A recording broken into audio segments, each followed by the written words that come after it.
aad baad u salaamintiin dhammaan akhyaarta sharafta leh ku soo dhawaada wax ka bara channel muuqaalkan maanta waxaynu kaga hadli doonaa sida loo joojiyo jacaylka qof aan ku jeclayn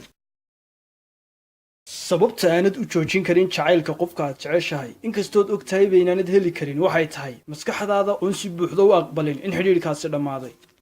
inaad aqbashay in qofka xidhiidhkiinu dhammaaday waxay kuu suurtageli kartaa oo keliya markay maskaxdaadu si buuxda u aqbasho in xidhiidhkiinu aanu sidiisii hore marnaba ku soo noqon karin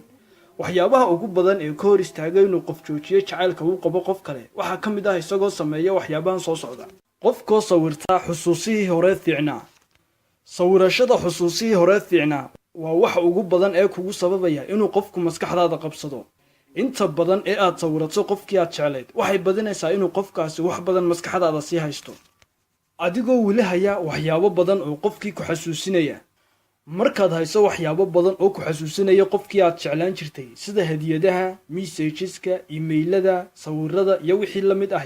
waxaad maskaxdaada u diraysaa fariin ah inaanay bogsan maskaxdaadu waxay bilaabi doontaa oo kaliya inay ka bogsato qofka aad jeceshahay markaad samayso ficil cadeynaya in xidhiidhkaasi dhammaaday adigoon qofka si toos ah u waajihin welina rajo qaba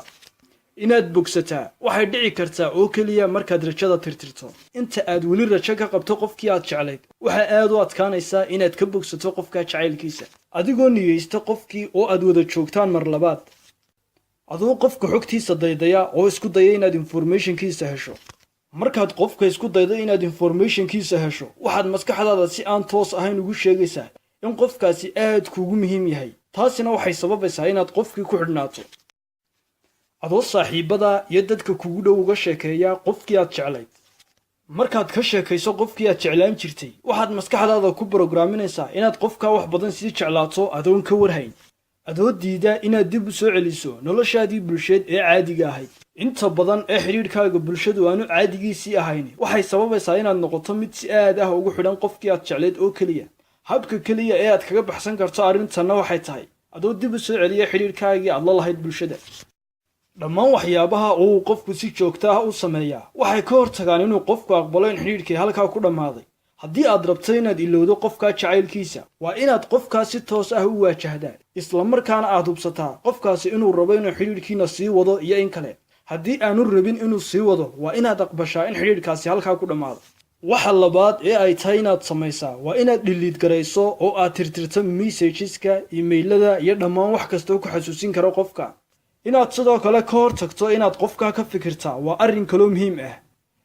waan ogahay in mararka qaar qofka ka fikirkiisu uu kuugu soo dhacayo si aanad kantarooli karin balse ugu yaraan waxaad joojin kartaa in fikirkaasi kugu sii weynaado dhammaan ficiladani waxay maskaxdaada ku qancin doonaan in xidhiidhkaasi dhammaaday waxaanad awood u yeelan doontaa inaad joojiso qofka jacaylkiisa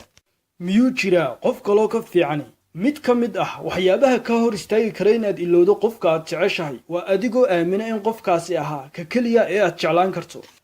haddii aad u malaynayso in qofkaasi ahaa ka keliya ee aad jeclaan karto weydii naftaada su-aashan miyuu jiraa qof kaloo adduunka jooga oo ka fiicani xataa haddii aanad helin qof kaloo ka fiican ogow inuu jiro qof kale oo ka fiican oo aanad weli la kulmin waxaan ku hubaa waxay tahay in qofkaasi aanu ahayn qofka ugu fiican adduunka sababtoo ah haddii uu ahaan lahaa qof kastaaba u jeclaan lahaa xaggii aad murugoon lahayd ama aad niyad jabsanaan lahayd u ballanqaad naftaada inaad heli doonto qof ka fiican qofkan ballanqaadkani wuxuu kaa caawin doonaa inaad meesha ka saarto fikraddan beenta ee ah inuu qofkaasi ahaa ka ugu fiican adduunka waxaanad awood u yeelan doontaa inaad joojiso qofka jacaylkiisa waxaan rajaynayaa in talooyinkani ku caawin doonaan like saar subscribe saad ula socoto muuqaalada dambe sidoo kale la wadaaga asxaabtaada tan iyo kulankeena dambe haddii allah awoodda leydmo nabaday